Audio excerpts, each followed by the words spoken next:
কোরআনে আল্লাহ দুটো জালিম বাদশার কথা জিকির করেছে, তার মধ্যে উল্লেখযোগ্য একজন, তার নাম হচ্ছে ফেরাউন।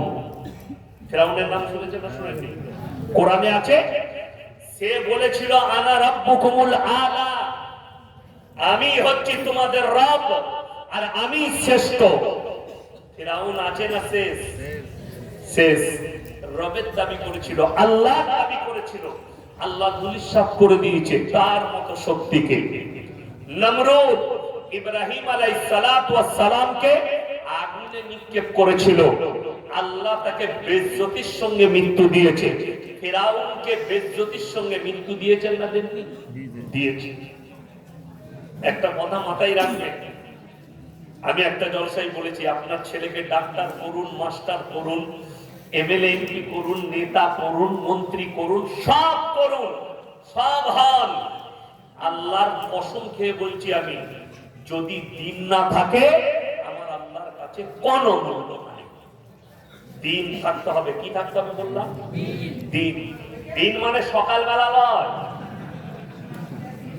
দিন মানে বুঝেছে এই কোরআনের প্রতি ইজ্জত, 5 ওয়াক্তের নামাজ, দিনের উপরে প্রতিষ্ঠিত, আল্লাহর উপরে বিশ্বাস, সব কাজ আমার করে থাকুক। আমি কালকে জলসায় বলেছি নদিয়া ডিস্ট্রিক্টের করিমপুরে, যে একটা হিন্দু ভাইকে দেখিয়ে দাও তো যে সে রাজনীতি করার কারণে সে আর মন্দিরে পুজো দেয় না, দেখাতে পারবে? কথা বলে না এরা? কথা বলেন না কেন আপনারা? দেখাতে পারবেন? আপনাদের অপূর্ব বাবু টাকা দিয়েছে, আচ্ছা উনি কি কোনদিন আর মন্দিরে পুজো করতে যান না? কথা বলে না এরা? যাই তো।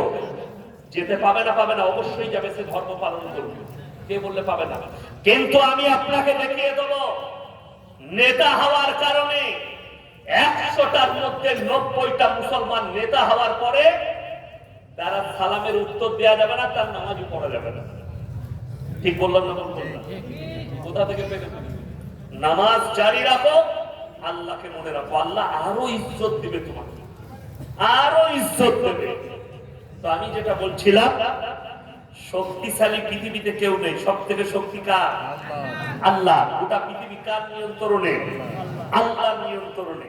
দেখেছেন, গোটা পৃথিবীর যতগুলো মানুষ আছে, শুধু মুসলিম নয়, গোটা পৃথিবীর মানুষ, তারা সবাই যদি আল্লাহর প্রশংসা করতে লাগে, পৃথিবীতে একটা মানুষ নিজের প্রশংসা করার যোগ্যতা রাখে না। প্রশংসা করার যোগ্যতা রাখে না, একমাত্র সেবাই আল্লাহ ছাড়া। আল্লাহ ছাড়া কেউ একটা দেখাতে পারবেন যে নবীজি বলেছে যে আমার মতো নবী পৃথিবীতে কেউ নাই? এরকম হাদিস একটাও দেখাতে পারবেন না। কেন?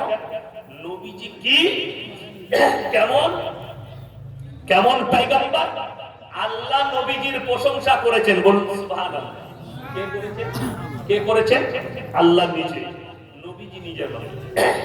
আল্লাহর প্রশংসা শুনবেন, ইয়া আইয়ুহাল মুযাম্মিলু কুমিল লাইলা ইল্লা কলিলা, হে আমার নবী তুমি যখন কম্বল আবৃত্তি করো, কম্বল গায়ে দাও, পৃথিবীর কোন রাজা বাদশাকে অত সুন্দর লাগে না, আপনাকে এত সুন্দর লাগে। ইয়া আইয়ুহাল মুদ্দাসসির কুম ফানজির, হে আমার নবী শুনে নাও, যখন তুমি চাদর আবৃত্তি করো আর উটের উপরে বসো, পৃথিবীর কোন রাজা বাদশাকে অত সুন্দর লাগে না, আপনাকে এত সুন্দর লাগে। আমার আল্লাহ নিজে প্রশংসা করলেন, কার? মুহাম্মদ সাল্লাল্লাহু আলাইহি সাল্লামের, নিজের নবী। নবীজি নিজের প্রশংসা করেননি কোনদিন, কিন্তু আল্লাহ তাআলা নিজের প্রশংসা করেছেন কোরআনে। জোরে বলুন সুবহানাল্লাহ। কেন? তিনি একমাত্র যোগ্যতা রাখেন। কোরআনে কোথায় আছে? সূরা কাহাফ। কোন সূরা? সূরা কাহাফ। এখানে দুটো পয়েন্ট পাবেন, একবারই শেষ পৃষ্ঠা, শেষ আয়াতের আগের আয়াত। কুল লাউ কানাল বাহরু মিদাদাল লিকালিমাতি রাব্বি লানাফিদাল বাহরু ক্বাবলা আন তানফাদা কালিমাতু রাব্বি ওয়ালাউ জিনা বিমিথলিহি মাদাদা। হে আমার নবী বলো, পৃথিবীতে যতগুলো সমুদ্র আছে সব পানিগুলো যদি কালি করে দেওয়া হয়, আর পৃথিবীর যত মানুষ আছে তারা যদি আল্লাহর প্রশংসা লিখতে শুরু করে, সব পানি শেষ হবে। আবার আমি আল্লাহ অতটাই দেব, সেটাও শেষ হবে, কিন্তু আল্লাহর প্রশংসা লিখে শেষ করতে পারবে না। সুবহানাল্লাহ। পৃথিবীর মানুষ 800 কোটি মানুষ, এরা যদি আল্লাহর প্রশংসা লিখতে শুরু করে, লিখে শেষ করতে পারবেন না। জোরে বলুন না সুবহানাল্লাহ। আল্লাহ এত বড় সত্তা, অবশ্যই তিনি হচ্ছেন সৃষ্টিকর্তা। তাহলে বোঝা গেল মানুষের জীবনের মূল্য কতক্ষণ? যতক্ষণ আপনার মধ্যে প্রাণটা আছে। মানুষের জিন্দগিতে সব থেকে দামি জিনিস কি? না তার মাল, না দৌলত, না চেয়ার, না ইজ্জত, কোন জিনিস নয়। সব থেকে দামি জিনিস হচ্ছে আমল।